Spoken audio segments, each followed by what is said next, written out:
সবাইকে ওয়েলকাম জানাচ্ছি আমাদের হ্যালং বে ট্রাভেল ব্লগে। আজকে কথা বলবো ভিয়েতনামের হ্যালং বেকে নিয়ে। মনোরম সৈকত আর শ্বাসরুদ্ধকর প্রাকৃতিক সৌন্দর্যে আমরা মেতেছিলাম কিন্তু এই কটা দিন। 5 স্টার ক্রুজের এক্সপিরিয়েন্স শেয়ার করছি এই ভিডিওটাতে। আশা করি আপনাদের সকলকে আমাদের পাশেই পাবো। ক্যালিপসো ক্রুজ ছিল আমাদের ক্রুজের নাম। হ্যানয় থেকেই বুক করেছিলাম family relax room with attach washroom.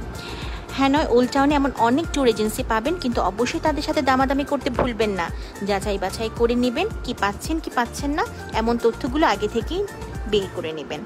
এমন ক্রুজ নিয়েছিলাম যেখানে ছিল সুইমিং পুল, বাফে, তার সাথে 5 স্টার সার্ভিস, এবং তার সাথে কিন্তু আমাদেরকে অনেক কিছু অফার করেছিল, যেমন কায়াকিং, কুকিং, স্নর্কলিং, ফিশিং এবং আরও কিছু নানান অ্যাক্টিভিটিস। তার সাথে কি ছিল কেভ ট্যুর। এই কেভ ট্যুরটার এক্সপিরিয়েন্সটাও ছিল অসাধারণ। এখন চলে যাই।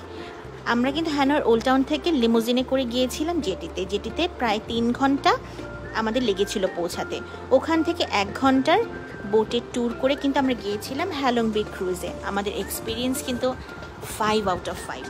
অবশ্যই যারা ভিয়েতনাম যাবেন হ্যালং বেকে কিন্তু ভুলবেন না, কারণ এটার এক্সপিরিয়েন্সটা সত্যি অসাধারণ।